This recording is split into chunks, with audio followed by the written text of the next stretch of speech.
Check it out, you animals. It's in-tank fuel pump day right here on the Darkwing E30 at BimmerBuilds Knox.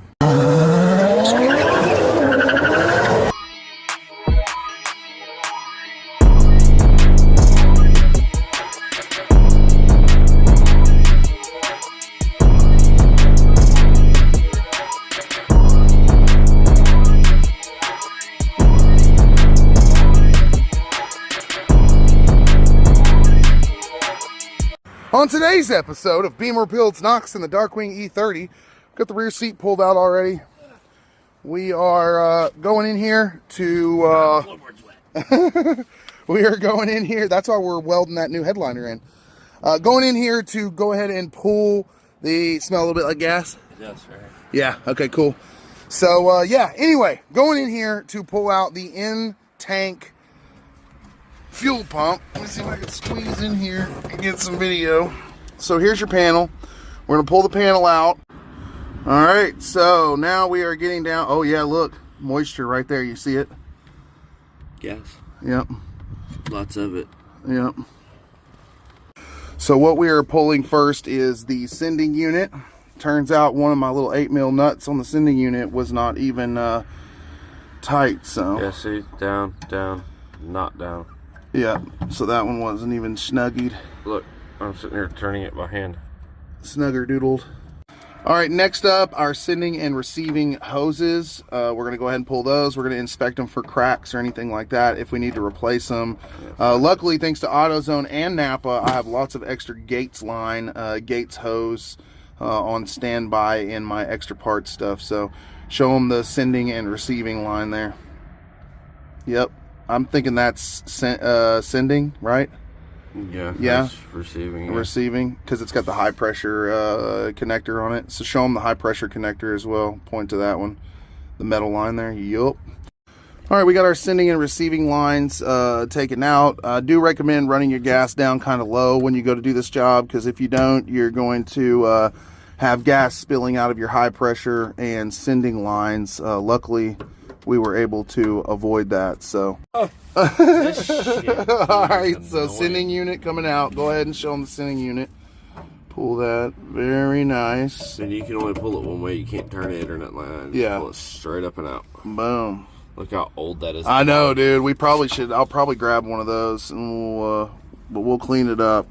All right, so show them the twist. Yeah, show them the twist real quick. I want Hold on, folks. I'm trying to get all this hay in there. Barn find.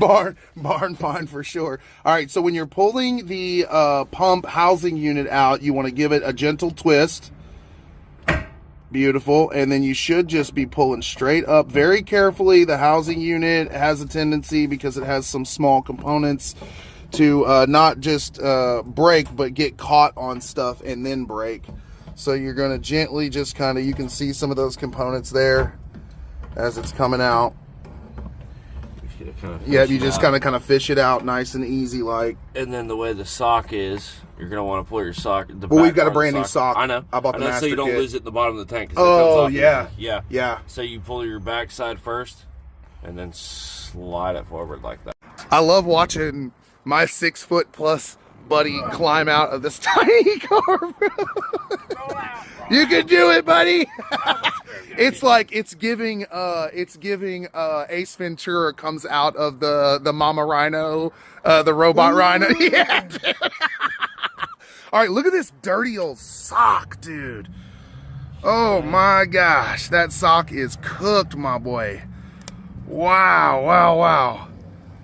That is filthy. All right, y'all. We're gonna keep going. Get this. Oh, I got a master kit from VDO. Big shout out to AutoZone to rebuild this entire inside fuel unit. So we're going to. Golly, look at that thing. There's the old sock. Holy smokes! There it is. That's what I needed. Dirty. All right, y'all. Let's keep trucking on this fuel pump for the E30. Okay, so interesting dilemma we ran into. So nowhere can you buy, except for maybe original from like FCP, if you can even find it there, the actual fuel pump that comes in this car. So what you have to do is you have to buy the newer fuel pump, and then you have to literally remanufacture the housing to fit the new fuel pump. So we're gonna have to actually cut this feed line like up here, get the new pump rested in here, and then we're gonna have to manipulate the feed line to actually connect inside the reducer hose right here. All right, so we trimmed down It's gonna get loud. the line. Go ahead, you're good. And now we're just cleaning it up. All right, so after trimming everything down and manipulating the bracket a little bit, we were able to get the pump seated in. We had to trim down this high pressure line. Once we trimmed it down with the grinder a little bit, we were able to actually seat the pump and then fabricate the pump shelf, or I guess pump bracket, to fit around the new pump. So this was a lot of work, guys. We had to manufacture pretty much this and remanufacture pretty much this entire thing, including the electrical leads for positive and negative to the pump. So now what we're going to do is we're going to use some heat shrink around the extension that we did to make sure that we don't have any exposed connections. We don't want anything arcing inside your fuel tank. That would be a recipe for a nightmare. And there is our heat shrink line, nice and tight, closing off all of those electrical connections, making sure that we don't have any exposed electrical connections that can arc off of anything inside the fuel tank. So the sending unit gasket was completely wrecked, and we got a ton of O-rings and gaskets for this transmission rebuild. So I said, hey, why don't we go down there and see if some of the O-rings, the new super thick O-rings that we have, will replace the gasket that's on here. So we not only had to manufacture the pump bracket manufactured to fit the new fuel pump, in-tank fuel pump, but then we also had to manufacture a new gasket seal for the sending unit. And when we were looking at the sending unit, you can see how beat up this sending unit is, that's just been wrecked over time. So we're probably about to order a new sending unit to replace too. Luckily, the whole fuel pump assembly and housing and everything doesn't have to come back out to replace this. But I don't like that right there. That's a real bummer.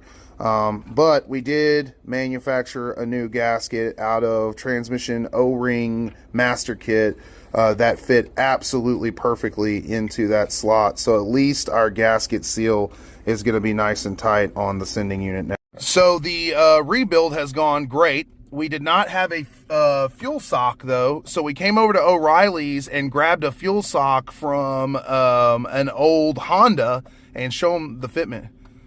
Turn it over, show them how it literally just snapped right onto the bottom of the, look at that, stick it on right there. And it literally grabbed right on. So yeah, it didn't come completely manufactured, remanufactured, and customized a 1985 BMW 325e M20 2.7 liter i6 in-tank fuel pump housing and assembly. That was awesome, dude. Coming at you from right here at BimmerBuilds Knox with Chaos Customs. Let's go install this thing. See you guys on the next one. Psych, I'm just kidding. Come on, I gotta show you guys the install. Wow. So it's going in there. We're gonna install this and then we'll give you guys the turnover right here at the end of the video. See you in just a second. Okay, so return and sending lines are reconnected. We're gonna bolt them back down. Now we are putting in our sending unit. Pump housings all back in and everything. Hang tight, you guys. We're gonna turn her over, primer, and turn her over here in just a second. All right, sending unit is back in. We're getting ready to bolt it on, and then we'll put the cover back on. And hang on tight, y'all. We're about to check and see if this completely rebuilt and remanufactured fuel pump in tank is gonna work. Let's see. All right, here we go. This is the prime.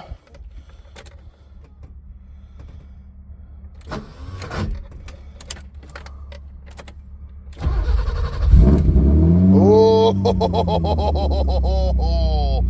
hello, baby. Give her some vroom vroom. Give her some vroom vroom. Oh, buddy. Hey, look. Oh, buddy, no leakage. Oh, Let's go, y'all. Right here at BimmerBuilds Knox, baby. Let's go.